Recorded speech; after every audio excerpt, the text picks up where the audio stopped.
Stage hypnotists are playing with this system all the time, like I say. And there are some other hypnotists I made earlier. These don't know they're hypnotists, most of them anyway, but that's what they're doing. They are all the time giving us a sense of reality, a belief in what is real, and if the brain takes on that belief system, it then starts reading reality in line with that belief, and it becomes a self-fulfilling reality. So we live in the equivalent, as I'll keep saying, a very, very advanced equivalent of the holographic internet, the World Wide Web.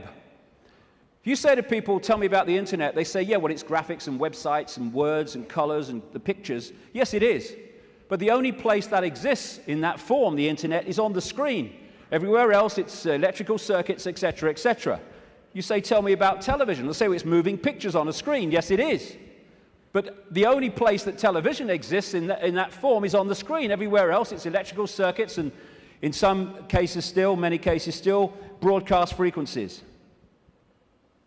And we live in what I call the cosmic internet, where information in the energy around us, I'll come to where it comes from in a minute, is then pulled out of the unseen. Just as these guys sitting out in the open, no wires, no connections, they are pulling the unseen out onto the computer screen. And if you think of it, because people say, well, if you're creating your own reality in your head and all that stuff, why do we all see the same stage? Why do we all see the same car? Well, when you log on the internet in South Africa or Australia or London or America or anywhere, apart from places like China, you log on to the very same collective reality as everywhere else, everywhere in the world. You might choose to go to this website, and if you go to this website, the guy in South Africa could go to the same website that you're on and see the same thing, because it's a collective reality.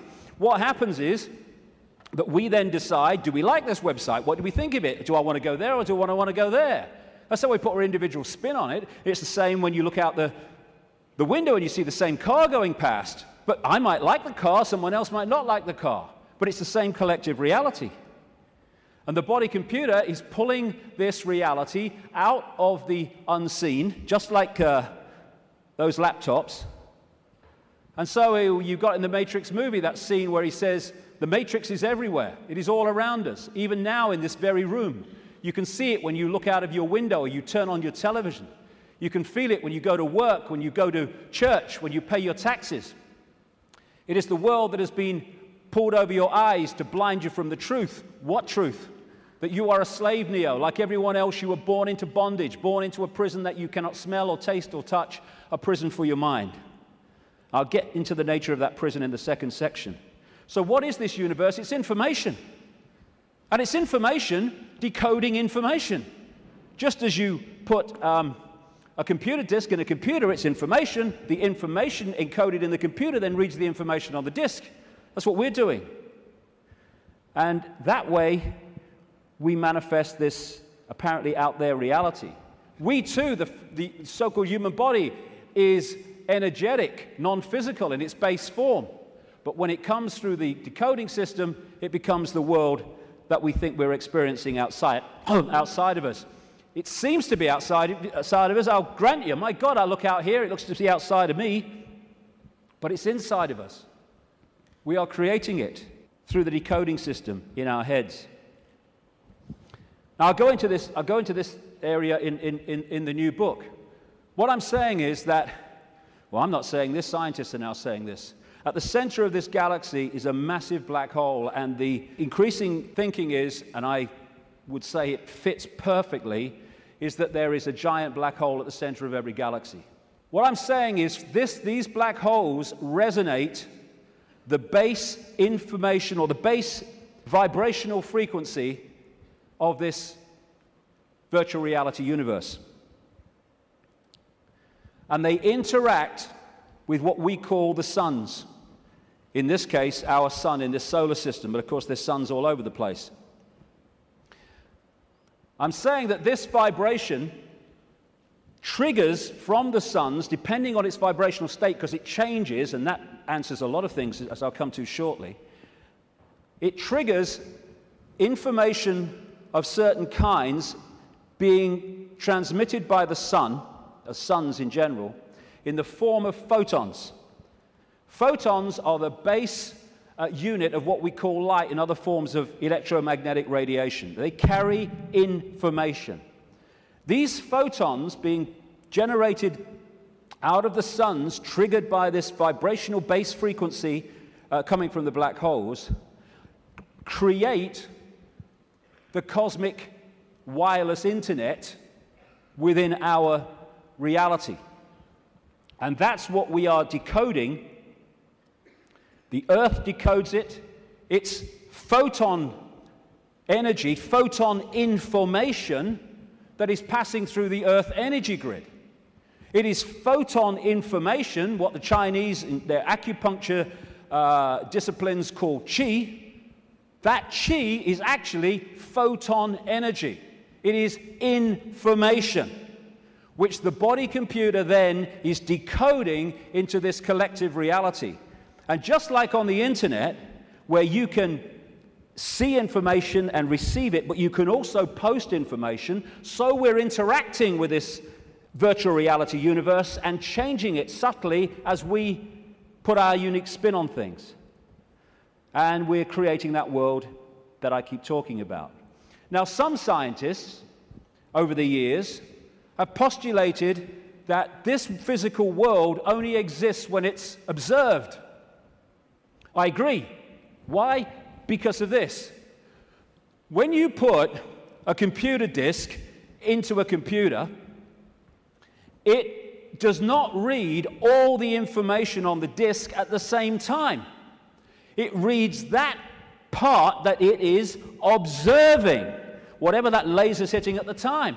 All the other stuff is still in information form. It's not been transferred to the screen as pictures, etc. And we do the same. When we observe, decode, then we bring it into this reality. But without that, this is just the base vibrational metaphysical universe, which is the basis of all of it. Then no light gets in the brain. So how do we see light? How can I look at that light and see it? No light ever gets in the brain because the brain's decoding information into that light. So when you see things like in the Matrix movies, those lines like, there is no spoon. It is not the spoon that bends, it is only yourself. Exactly. Because the only place the spoon exists in physical form is in here. And you bend it by bending the way you decode reality. Miracles are simply overcoming the programming of what's possible and not possible. You know, we are, of course, programmed to believe that when you walk through fire, you get burned. And if you walk through fire or hot coals with that belief, that decoding state, you'll burn your bloody feet. But as so many people have shown, if you can go into another state of consciousness and override that, you can walk across hot coals and not feel a thing. Why? Because an illusion cannot burn an illusion unless you believe it can. There are no miracles. There's just understanding how to manifest all possibility. And that understanding comes from the fact that we acknowledge, we understand that we are consciousness. Disembodied, no form awareness, having an experience. Like a Central American shaman said, we are perceivers, we are awareness, we are not objects, we have no solidity. We, or rather our reason, forget this, and thus we entrap the totality of ourselves in a vicious circle from which we rarely emerge in our lifetime. And that vicious circle is what the control system wants to keep us in, because then we're controllable. If we understand who we really are, what we really are, it's impossible to control by a bunch of control freaks. The body is the way our awareness experiences this reality. If I want to interact with this reality, which is a frequency range, I have to have an outer shell, we all do, that vibrates within this frequency range, because our consciousness is vibrating much too quickly. It's like radio 1 trying to make connection to radio 2. They're on different wavelengths. It's never going to happen. So we take on this outer projection we call a body, and therefore I can pick this up and interact with this reality. What the control system wants us to do is to believe that that projection, that vehicle to experience this reality is who we are, because then we go from, I am all that is, has been, and ever will be, I'm Charlie Smith, I'm Ethel Jones, I've got no power. It's the whole bottom line of it. We say I'm going on the internet. We don't go on the internet. The computer goes on the internet. And we observe the internet through the computer. And our mind-body is the vehicle to experience this reality. That goes on the internet. Consciousness, the real us, observes, just like the World Wide Web, observes the internet through that vehicle. And like I say, the idea is to get us to think that we're that and not that. I had a vision when I was sitting in the bath a couple of years ago now, maybe. And I've asked my great friend, the brilliant Neil Haig, to knock this up from what I saw. I'm sitting in my bath, and I saw billowing energy, yellow, kind of white-yellow energy. And I took that immediately to be consciousness. Then an eye appeared in the energy, the consciousness, and then a telescope appeared. At the end of the telescope was this reality, the Earth, the solar system, whatever. The last movement was for the telescope to morph into a human body. And that was so profound in the sense of that's how it works. And because of the limitations of this focus, we see ourselves, if we don't stay in contact with that, in very limited terms. Death is just putting the telescope down. Well, I've had enough of that. Earth's a shitty place. Hello, all right, I'm back. You never went away.